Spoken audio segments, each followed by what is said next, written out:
उत्तर प्रदेश के मुजफ्फरनगर में एक स्कूल के अंदर तृप्ता त्यागी नाम की एक टीचर अपने 3 बच्चों को बुलाती है और एक के बाद एक उनके पास खड़े एक मुस्लिम बच्चे को थप्पड़ लगवाती है। पहले एक बच्चा थप्पड़ मारता है, टीचर को मजा नहीं आता, वो कहती है और जोर से मारो, अच्छे से मारो। फिर 2 और बच्चे आते हैं, वो जोरों से थप्पड़ उस मुस्लिम बच्चे को मारते हैं। वो मुस्लिम बच्चा रोते रहता है। उस मुस्लिम बच्चे को तुमने जिंदगी भर के लिए मानसिक तौर पर स्कार कर दिया है। मानसिक तौर पर उसके मन में इतनी दरारें, इतनी खरोंचें पैदा कर दी हैं तुमने कि वो उससे कभी नहीं उबर पाएगा। बाप सामने आता है। बाप कहता है कि मैं टीचर पर कोई केस नहीं करूंगा, मामला सुलझा लिया गया है, मैंने अपने बच्चे को स्कूल से बाहर निकाल दिया है, उन्होंने फीस भी माफ कर दी है। मैं इस बात को आगे नहीं बढ़ाना चाहता हूं क्योंकि इससे समाज जो है उसकी शांति भंग होगी। आप जानते हैं, जब यह मामला सामने उभर कर आया तो भारतीय जनता पार्टी के प्रचार तंत्र से जुड़े 2 गुर्गों के ट्वीट्स मैंने पढ़े। एक गुर्गा यह कह रहा था कि वो जो टीचर है वो एक दिव्यांग है, चल नहीं सकती। वो दूसरे बच्चों से थप्पड़ इसलिए लगवा रही है क्योंकि वो खुद नहीं मार सकते। सोच देखिए दोस्तों, इन अंध भक्तों की सोच देखिए, जिस राजनीतिक विचारधारा में दफन है, इनकी सोच देखिए। सबसे पहली बात, कुछ देर के लिए मैं मान भी लूं कि टीचर का मारना सही है। हमारे जमाने में हमारे टीचर्स ने हमें बहुत बुरी तरह से मारा है। आजकल बच्चों को स्कूल में मारा नहीं जाता, गलत समझा जाता है। किसी टीचर को किसी बच्चे को मारने का अधिकार नहीं है, नंबर 1। नंबर 2, वो इस बात को जायज ठहरा रहा है कि टीचर दूसरे बच्चों से उस बच्चे को थप्पड़ लगवा रही है। ये देखिए अपने आप में, यानी कि एक बच्चा जिसकी मजहबी पहचान मुसलमान है उसे तुम खड़ा कर रहे हो क्लास से अलग, और फिर दूसरे बच्चों से उसे थप्पड़ लगवा रहे हो। यानी कि उस बच्चे को तुम स्कूल के अंदर, उस क्लास के अंदर, उस समाज के अंदर अलग थलग कर रहे हो, और उस गुर्गे को उसमें कुछ गलत नहीं दिखाई देता है, कुछ भी गलत नहीं दिखाई देता है। जब एक कचरा राजनीतिक विचारधारा आपके दिमाग में भर जाती है ना, तब आप इस तरह से बातें करते हैं। मैं आज आपसे एक बात कहना चाहता हूं, जिन 3 बच्चों ने उस मुस्लिम बच्चे को थप्पड़ मारा, उनके मां बाप को तृप्ता त्यागी के खिलाफ केस करना चाहिए, और मैं बताता हूं क्यों। वो केस इसलिए करना चाहिए दोस्तों क्योंकि उन बच्चों को मानसिक तौर पर गुंडा बनाया जा रहा है। भविष्य में यही बच्चे समाज में जाकर अराजकता मचाएंगे।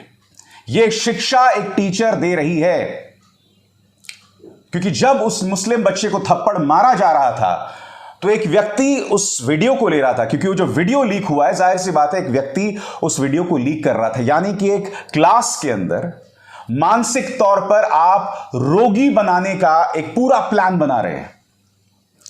सारे बच्चे इस माहौल में यही सीखेंगे कि आप ही के देश के एक नागरिक को इस तरह से जो है बेइज्जत किया जाए, उसे मारा जाए, पीटा जाए। उस पर टीचर भी हंस रही है, वीडियो लेने वाला भी हंस रहा है। ये इतने बेशर्म हैं कि उस वीडियो को लीक भी कर दिया गया। इन्हें इस बात की शर्म नहीं थी कि इसके जरिए तुम्हारी इंसानियत पर कितना बड़ा सवाल होगा कि तुम इस वीडियो को लीक कर रहे हो।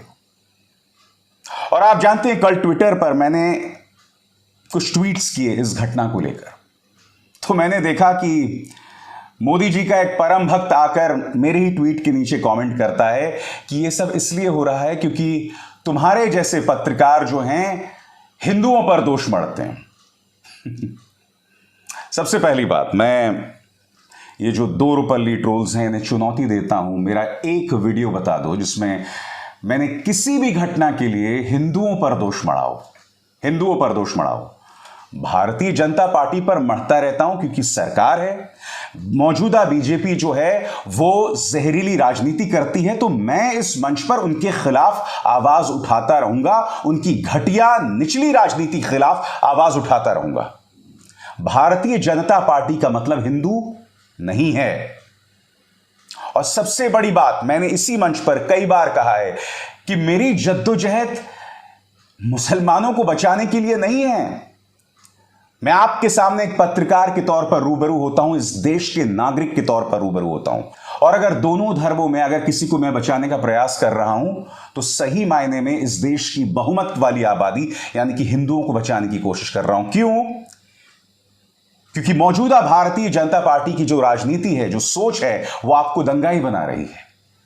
इनके बड़े बड़े नेता मंचों पर खड़े होकर जिस तरह के भाषण देते हैं, उनसे इंस्पायर होकर आपकी नसों में सिर्फ जहर भर रहा है।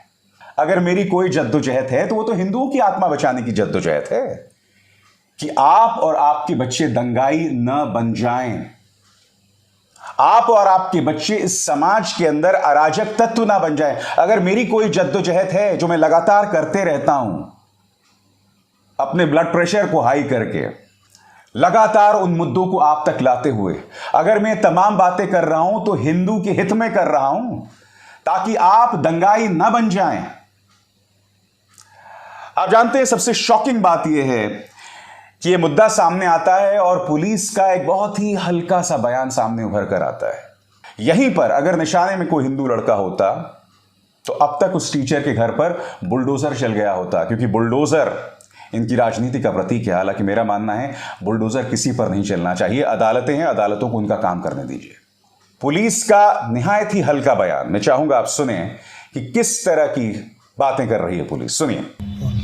अवगत कराना है, सोशल मीडिया पर एक वीडियो वायरल हो रहा है। इस वीडियो में एक महिला शिक्षक द्वारा एक बच्चे को दूसरे बच्चों से पिटवाने की बात संज्ञान में आई है। इसका संज्ञान लेते हुए तुरंत वीडियो की जांच पड़ताल कराई गई। तो जो प्रारंभिक तौर पे जो तथ्य प्रकाश में आए हैं इस प्रकार है। ये वीडियो मंसूरपुर थाना क्षेत्र के फुब्बापुर गांव का है, जहां पर एक महिला द्वारा अपने घर में स्कूल संचालित किया जा रहा है और उसी स्कूल की कक्षा का ये वीडियो है, जिसमें महिला शिक्षक द्वारा एक बच्चे को दूसरे बच्चे से उसके स्कूल की काम न करने पर पिटवाया जा रहा है और कुछ आपत्तिजनक बातें उस वीडियो में बोली जा रही है। इसको संज्ञान में लेते हुए सभी संबंधित से बात की गई है और इसमें तहरीर प्राप्त की जा रही है और अग्रिम विधिक कार्रवाई सुनिश्चित की जा रही है। जाहिर सी बात है दोस्तों, इस पर राजनीतिक प्रतिक्रिया भी हो रही है। राहुल गांधी का बयान आपके स्क्रीन पर। मासूम बच्चों के मन में भेदभाव का जहर घोलना, स्कूल जैसे पवित्र स्थान को नफरत का बाजार बनाना, एक शिक्षक देश के लिए इससे बुरा कुछ नहीं कर सकता। यह भाजपा का फैलाया वही केरोसिन है जिसने देश के कोने कोने में आग लगा रखी है। बच्चे भारत का भविष्य है, उनको नफरत नहीं, हम सबको मिलकर मोहब्बत सिखानी है। ये हैं देश की महिला और बाल विकास कल्याण मंत्री। इन्हें पहचानते हैं आप? स्मृति ईरानी। मैं नहीं जानता हूं इस वक्त जब मैं कार्यक्रम रिकॉर्ड कर रहा हूं तो इन्होंने कोई बयान दिया है या नहीं दिया है। चलिए, हाथ कंगन को आरसी क्या देख ही लेते हैं। इस वक्त जो है सुबह के 6:30 बज रहे हैं दोस्तों, और देखते हैं इस पर स्मृति ईरानी जी का कोई बयान आया है या नहीं आया है। 10 घंटे पहले उनका यह बयान है, औद्योगिकरण को विस्तार देने हेतु 460 करोड़ की लागत से 10 व्यावसायिक इकाइयों की स्थापना में से अमेठी लोकसभा आत्मनिर्भर और आर्थिक रूप से सशक्त होगा। अमेठी लोकसभा के बारे में कई बातें कर रही हैं ये, आप देख सकते हैं। प्रधानमंत्री नरेंद्र मोदी का गुणगान गा रही हैं। वो तो खैर करना ही पड़ेगा, वरना आप मंत्री पद पर कैसे बनी रहेंगे। इनका मंत्रालय है महिला और बाल विकास कल्याण मंत्रालय, मगर मजाल है साहब कोई बात इन्होंने कही है। National commission for protection of child rights के प्रियांक अनुंगो ने इस पर ट्वीट किया है। मगर मेरा सीधा सवाल, क्या टीचर तृप्ता त्यागी और वो व्यक्ति जो ये वीडियो बना रहा था, जिसने इसे लीक किया, क्या उन्हें गिरफ्तार किया जाएगा? क्या उन पर कानूनी कार्रवाई की जाएगी? आपने एक बात पर गौर किया होगा दोस्तों, इस पूरे कार्यक्रम में मैंने कहीं पर भी तृप्ता त्यागी की पहचान जाहिर नहीं होने दी। क्यों नहीं होने दी, मैं बताइए।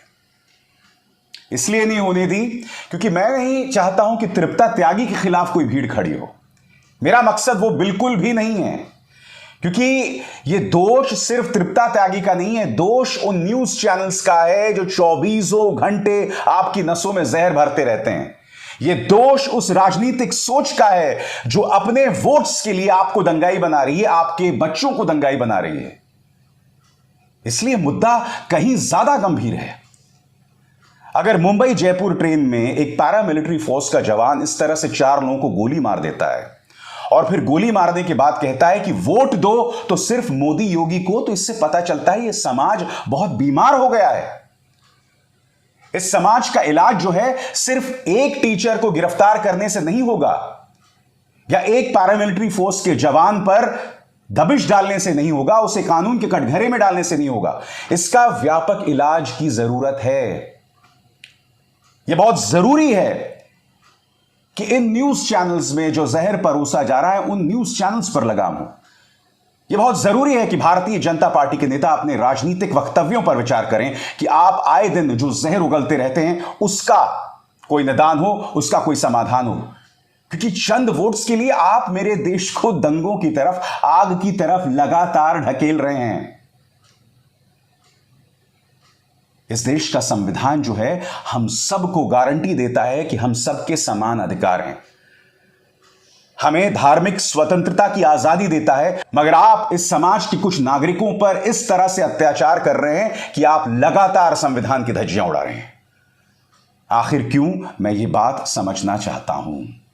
मैंने बात की मीडिया की दोस्तों तो कल देर शाम को देखिए ये पत्रकार जिसे कुछ दिनों पहले स्मृति ईरानी ने जोरदार अंदाज से लतियाया था, माफ कीजिएगा जलील किया था, ये किस तरह के कार्यक्रम कर रहा है।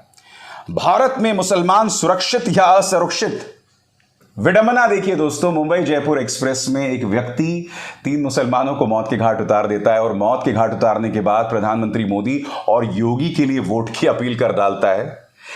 इस तरह की मिसाल सामने उभर कर आती है और यह आदमी, जिसके बारे में मैंने कई बार कहा है कि तिहाड़ जेल में पत्रकारिता का नाम रोशन कर चुका है, यह इस तरह की बातें कर रहा है।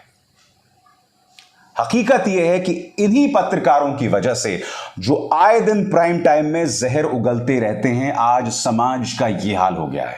क्योंकि इसके आपने ढेरों कार्यक्रम देखे होंगे, 25 किस्म के जिहाद, लव जिहाद, फलाना ढिमकाना, और हर कार्यक्रम का मकसद भारतीय जनता पार्टी के लिए वोट हासिल करना, समाज के अंदर जहर बोना और उसके अलावा कुछ नहीं। और दुख की बात यह है कि इंडिया टुडे जैसा एक संस्थान इस व्यक्ति को जगह भी दे रहा है।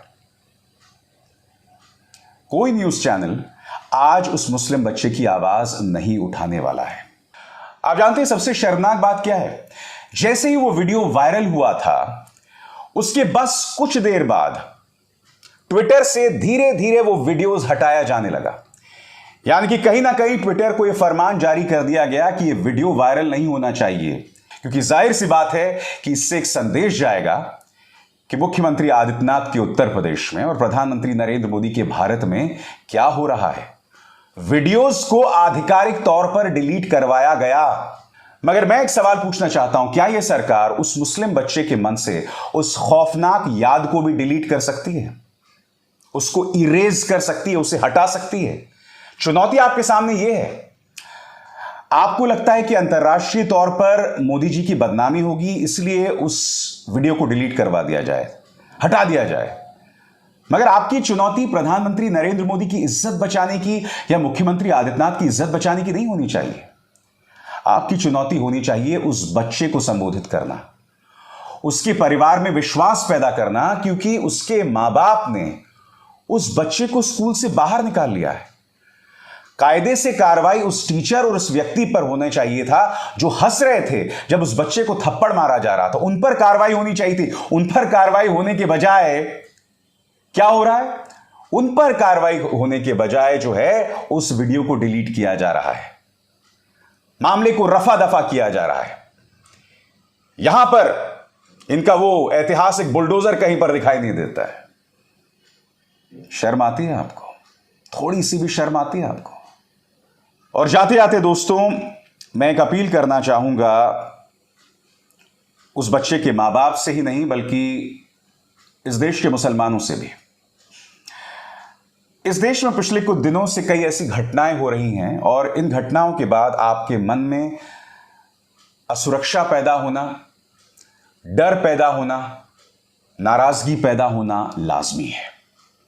मगर हर बार की तरह मैं आपसे एक बात कहना चाहूंगा, इस डर और इस नाराजगी की वजह से कोई ऐसा काम मत करिएगा जिसकी शर्मिंदगी आपके परिवार को भुगतना पड़े और उसके जरिए आपके समाज को भुगतना पड़े। क्योंकि आप जानते हैं कि हमारे समाज में एक सिख गलती करता है, एक ईसाई गलती करता है या एक मुसलमान गलती करता है तो पूरा जो दोष है कौम पर मढ़ दिया जाता है। होता है कि नहीं? तो याद कीजिएगा, गुस्से और नाराजगी में ऐसा कोई काम मत कीजिएगा जिसका नुकसान आपके परिवार को। ये बहुत ही मुश्किल दौर है, हम सब उससे गुजर रहे हैं, मगर ये मत भूलिए इस मुश्किल दौर में मेरे जैसे भारतीय आपके साथ हैं और आपकी आवाज उठाने का खमियाजा मुझे भुगतना पड़ता है, मुझे निशाने पर लिया जाता है। आप जानते हैं सोशल मीडिया पर मेरे खिलाफ किस तरह का जहरीला प्रोपेगेंडा चलाया जाता है। आप जानते हैं संसद के अंदर अधकचरे, वाहियात और अश्लील नेता मेरे खिलाफ किस तरह का बयान देते हैं। बाहर आके वही बात कहने की उनकी हिम्मत नहीं, क्योंकि वो जानते हैं वो झूठ बोल रहे हैं। संसद के अंदर उन्हें विशेषाधिकार हासिल है। इसलिए आज की तारीख में अगर मैं आपसे इस घटना के बावजूद और ऐसी कई घटनाओं के बावजूद जिम्मेदारी भरे रवैये के परिचय की अपील कर रहा हूं, तो मैं अपनी प्रिविलेज वाली स्थिति से यह अपील नहीं कर रहा हूं आपसे। मैं एक हिंदू होने के नाते, एक ब्राह्मण होने के नाते अपील नहीं कर रहा हूं, क्योंकि यह मत भूलिए कि मैं और मेरा परिवार भी निशाने पर रहा है और अब भी है। मेरे खिलाफ भी एक झूठा और दुष्प्रचार चलाया जाता है, मेरे खिलाफ भी एक भीड़ खड़ी की जाती है, और न सिर्फ मेरे खिलाफ, अन्य पत्रकार भी जो आज की तारीख में इस सरकार से सवाल करते हैं। मैं अकेला नहीं हूं, कई अन्य पत्रकार भी हैं, उनके खिलाफ भी भीड़ खड़ी की जाती है। उन्हें सुनिए, उन्हें देखिए, और ये याद रखिए, ये जो हम तस्वीरें देख रहे हैं ना, हमारा समाज इतना घिनौना नहीं है। हम सब के अंदर कुरीतियां होती हैं, हम सब के अंदर जहर होता है, हम सब के अंदर एक खलनायक होता है, और हमारे नेताओं की जिम्मेदारी होती है कि हमारे अंदर की अच्छाई को उबारें। मगर पिछले 9 साल से एक राजनीतिक सोच हमारे अंदर की असुरक्षा को सामने ला रही है, हमारे अंदर के जहर को सामने ला रही है। फिर से मैं दोहराना चाहूंगा, ये जहर, ये नकारात्मकता सबके अंदर होती है, चाहे वो हिंदू हो, मुसलमान हो, सिख हो या ईसाई हो। मगर जब एक ऐसा मीडिया आपके समाज में होगा, एक ऐसी राजनीतिक विचारधारा आपके समाज में होगी जो सिर्फ और सिर्फ आपको नकारात्मकता सिखाएगी, आपके अंदर जहर भरेगी, आपको असुरक्षित करेगी कि अगर हम सत्ता से चले गए तो मुगलों का राज आ जाएगा, तो समाज वैसे करने लगता है। मगर दौर आएगा जब यह सब बदलेगा, और जब यह सब बदलेगा तो मुझे पूरी उम्मीद है कि जो गलतियां कुछ लोगों ने की हैं, उन्हें उन गलतियों पर अफसोस होगा। यह समाज एक बार फिर एक सकारात्मक ऊर्जा देगा, एक बेहतर जगह होगी जहां आप और हम सब एक साथ जी पाएंगे। अभिसार शर्मा को दीजिए इजाजत। नमस्कार।